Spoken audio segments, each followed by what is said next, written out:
Welcome to DCF Investigations. Imagine a silence so profound that the only sound is the crunch of fresh snow under heavy boots and the whistling of a bitter wind through the cracks of a dilapidated barn. It is a silence that hangs heavy over the isolated farmlands of Bavaria, a silence that hides secrets darker than the forest that borders the property. In the spring of 1922, in a place known as Hinterkaifeck, that silence was shattered not by a scream, but by the dull thud of a mattock striking bone. What happened on that farm remains one of the most chilling and baffling chapters in the history of true crime. 6 people were brutally slaughtered, their bodies stacked like cordwood. But the true horror wasn't just the act of killing. It was what happened afterward. The killer didn't flee into the night. They stayed. They fed the cattle. They ate the family's food. They warmed themselves by the fire while the corpses of their victims lay cooling in the barn just a few yards away. Tonight, we open the file on the Hinterkaifeck Murders, a century-old nightmare that refuses to fade. To understand the terror that descended upon this family, we must first immerse ourselves in the atmosphere of the time and place. The year was 1922.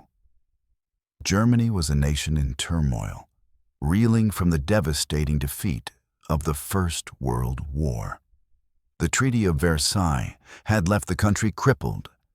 Hyperinflation was beginning to strangle the economy, and political extremism was brewing in the beer halls of nearby Munich. But in the small hamlet of Kaifeck, about an hour's drive north of Munich, life moved at a slower, more ancient pace. The farmstead in question was technically named the Gruber Hof, but the locals called it Hinterkaifeck, meaning behind Kaifeck, denoting its isolation. It was an Einödhof, a single solitary farmstead situated about 500 meters away from the main village, hidden partially by a dense spruce forest known as the Hexenholz, or Witch's Wood. The residents of Hinterkaifeck were the Gruber family, a clan as isolated and impenetrable as the farm they tended. At the head was Andreas Gruber, a 63-year-old patriarch known throughout the region for his immense physical strength and his equally immense unpleasantness. Andreas was a hard man, a man who beat his wife, hoarded his money, and alienated his neighbors. He was not merely disliked, he was feared. Living with him was his 72-year-old wife, Cecilia, a woman beaten down by decades of hard labor and a turbulent marriage. Their daughter, 35-year-old Victoria Gabriel, also lived on the farm. Victoria was a widow, her husband Carl having reportedly been killed in the trenches of France in 1914, though his body was never recovered. Victoria was the mother of 2 children who also lived in the house, 7-year-old Cecilia and 2-year-old Joseph. The family dynamic was complicated and, according to local rumors, deeply disturbed. The Grubers kept to themselves, rarely socializing, which only fueled the gossip mill in the nearby town. There were dark whispers about the paternity of the youngest child, Joseph. While Victoria was a widow, the identity of the boy's father was a subject of intense speculation and legal dispute. Some said it was a neighbor, Lorenz Schlittenbauer, while darker rumors suggested that the child was the product of an incestuous relationship between Victoria and her own father, Andreas. In fact, Andreas and Victoria had been convicted of incest in 1915, a stain on their reputation that never washed away. This was a house built on secrets, resentment, and isolation. The farm itself was a fortress against the world. The main house was connected directly to the barn and the stable, creating an L-shaped structure where one could move from the kitchen to the livestock without ever stepping outside into the cold. This architectural detail, designed for convenience in the harsh Bavarian winters, would prove to be a fatal flaw, turning the home into a trap. In the days leading up to March 31st, 1922, the atmosphere at Hinterkaifeck shifted from merely gloomy to undeniably menacing. A series of bizarre and inexplicable events began to plague the family. Incidents that, in hindsight, were clearly a prologue to murder.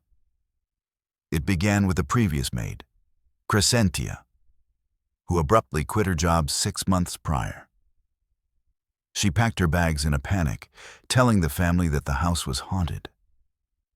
She claimed to hear strange footsteps in the attic and felt a constant, oppressive presence watching her. The Grubers dismissed her as hysterical, but her departure left them without help until the arrival of a new maid, Maria Baumgartner, on the very day of the murders. However, the haunting didn't stop with Crescentia's departure. In mid-March, Andreas Gruber, a man who didn't believe in ghosts, began to notice things he couldn't explain. During a visit to the nearby town of Schrobenhausen, he confided in neighbors about strange occurrences. He told them he had found a newspaper from Munich on his property, a newspaper that no one in the family had subscribed to. He had asked the postman if it had been delivered by mistake, but the postman denied it. It was as if a stranger had been sitting on the farm, reading the news, and left it behind. Even more chilling were the tracks in the snow. A few days before the massacre, a fresh layer of snow had blanketed the region. Andreas went out to check the property and found a set of footprints leading from the dense witch's wood forest directly to the farmhouse. He followed the tracks, expecting them to lead away or to a neighbor's house. But they didn't. The footprints stopped at the house. There were no tracks leading back out. Someone had walked out of the forest, entered the farm, and apparently never left. The strangeness escalated. Andreas reported hearing footsteps in the attic at night, heavy thuds above his bedroom ceiling. He searched the attic multiple times, but found no one. Yet the feeling of being watched grew stronger. Then, a set of keys to the house went missing. These weren't just any keys. They were the keys to the main desk, where the family kept their money and essential documents. Later, a tool was found in the tool shed that didn't belong to the family, and scratches were discovered on the lock of the tool shed, as if someone had tried to pick it. Despite all these red flags, the footprints, the newspaper, the noises, the missing keys, Andreas Gruber was too stubborn or too proud to call the police. He possessed a hunting rifle, but refused to keep it loaded or close by. He believed he could handle whatever was encroaching on his land. He was wrong. The timeline of the tragedy converges on Friday, March 31st, 1922. It was a gray, overcast day. The new maid, 44-year-old Maria Baumgartner, arrived at the farm in the late afternoon. She was escorted by her sister, who stayed for a short while before leaving Maria to settle into her new role. It is heartbreaking to realize that Maria Baumgartner would spend only a few hours at Hinterkaifeck before meeting her end. As the sun set and darkness enveloped the isolated farm, the killer made their move. We can reconstruct the events of that evening based on the forensic evidence found later. Though the exact sequence remains a subject of debate, it appears that the killer, or killers, did not storm the house. Instead, they used a more terrifying method. They lured the victims one by one into the barn. The layout of the farm, allowed for this. The barn was connected to the kitchen by a hallway. Late that evening, for reasons we will never fully know, perhaps a noise in the stable, perhaps a ruse involving an injured animal, one of the family members was drawn out of the warmth of the house and into the cold darkness of the barn. It is believed that the first to be lured out were the older couple, Andreas and Cecilia, followed by their daughter Victoria and the 7-year-old granddaughter, Cecilia. As each person walked through the door connecting the stable to the barn, they were ambushed. The weapon was a mattock, a versatile farming tool similar to a pickaxe, with a flat adze blade on one side and a pick on the other. The killer struck with brutal, terrifying efficiency. One by one, the 4 family members were struck down and killed. Their bodies were not left where they fell. They were dragged into a corner of the barn and stacked on top of one another, covered with hay, an old door, and straw, seemingly to hide the carnage from anyone who might glance in. But the horror did not end in the barn. The killer then moved into the house. They walked through the silent kitchen and into the maid's bedroom. Maria Baumgartner, likely exhausted from her journey and her first day of work, was unpacking her things or perhaps already preparing for bed. She was killed in her room, struck down before she could even unpack her bags. Finally, the killer moved to the bedroom where the youngest family member, 2-year-old Joseph, was sleeping in his bassinet. In an act of unparalleled cruelty, the killer struck the sleeping toddler with the mattock, ending his life instantly. By the late hours of March 31st, all 6 inhabitants of Hinterkaifeck were dead. A silence returned to the farm, but it was the silence of the grave. And this is where the story shifts from a brutal murder to something out of a psychological horror film. The killer did not leave. For the next 3 days, life at Hinterkaifeck appeared, from the outside, to continue. On Saturday, April 1st, 2 coffee sellers, Hans and Edward Shirovsky, arrived at the farm to take an order. They knocked on the door and the window, but no one answered. They walked around the yard and noticed the gate to the machine house was open. They waited for nearly an hour, sensing that someone was there, but eventually left. As they walked away, they looked back and saw nothing but the smokeless chimney. However, others would report seeing smoke rising from the fireplace throughout the weekend. The cattle were fed. This is one of the most baffling details. The forensic examination later revealed that the cows and pigs had been fed and watered after the murders took place. Someone had gone into the stable, stepping past the pile of bodies to care for the animals. Bread and meat from the pantry were eaten. The killers slept in the beds of the victims. Neighbors reported seeing the lights on at night. The family dog, a Spitz named Spitzel, was found tied up in the barn, seemingly unharmed but terrified. It is believed the killer kept the dog with them, or at least tolerated its presence, suggesting the dog might have known the intruder. On Sunday, April 2nd, the 7-year-old Cecilia was absent from school. The family was missing from the Sunday church service, which was highly unusual for the devout Catholic women of the house. By Monday, April 3rd, the postman, Joseph Meyer, noticed that the mail from Saturday was still untouched in the box. He left the new mail and moved on, though he noted a sense of unease. It wasn't until Tuesday, April 4th, that the community decided to investigate. Lorenz Schlittenbauer, the neighbor who had been a suitor of Victoria and the alleged father of little Joseph, gathered 2 other men, Michael Pell and Jakob Ziegel. They headed to Hinterkaifeck to check on the Grubers. The farm was silent. The doors were locked. The men forced their way into the barn. The sight that greeted them was nightmarish. In the dim light, they found the bodies of Andreas, his wife Cecilia, his daughter Victoria, and his granddaughter Cecilia. They were stacked in a gruesome pile covered with hay.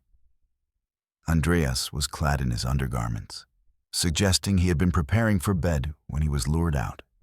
The men, horrified, continued their search into the house. Schlittenbauer, who seemed to know the layout intimately, unlocked the front door with a key that was reportedly in the door or that he had on him. Accounts vary, adding to the suspicion later cast upon him. In the maid's room, they found Maria Baumgartner dead on her bed. In the bedroom, they found the body of little Joseph in his bassinet. The skirt of one of his mother's dresses draped over the canopy to block the light. The police investigation that followed was a masterclass in incompetence, largely due to the limitations of the era and the chaotic state of the German authorities. The Munich police did not arrive until hours after the discovery. By then, dozens of people from the village had trampled through the crime scene, moving bodies, touching weapons, and destroying vital footprints. The police themselves were no better. They cooked meals in the kitchen where the killer had eaten. They slept in the beds. They even performed the autopsies on a makeshift table in the barn courtyard, severing the heads of the victims to send them to Munich for analysis by clairvoyance, a desperate and bizarre move that yielded no results. Tragically, these skulls were lost during the chaos of the Second World War and were never reunited with the bodies, which are buried headless in the Weidhofen Cemetery. The medical examiner, Dr. Johann Baptist Aumüller, provided a harrowing report. He determined that the victims had died from severe head trauma caused by a heavy, sharp instrument. But the most heartbreaking detail concerned the 7-year-old granddaughter, Cecilia. The autopsy revealed that she had not died instantly. She had survived for several hours lying in the barn among the bodies of her parents and grandparents. In her agony and terror, she had torn clumps of hair from her own head. The hunt for the killer began, but the trail was already cold. Over the years, more than 100 suspects were interviewed, but no one was ever charged. The motives were murky. Initially, robbery was suspected, but the police found large sums of money and gold coins in the house, untouched. The killer had stayed for days. Surely a thief would have ransacked the place and fled. This left personal motive or madness. The primary suspect for many years was Lorenz Schlittenbauer, the man who led the search party. His behavior at the scene was described as odd. He seemed unperturbed by the bodies, handling them to identify them before the police arrived. He knew his way around the farm too well. He had a clear motive: the paternity suit and the alimony payments he was making for young Joseph. Some theorized that he snapped, killed the family to escape his financial and social burdens.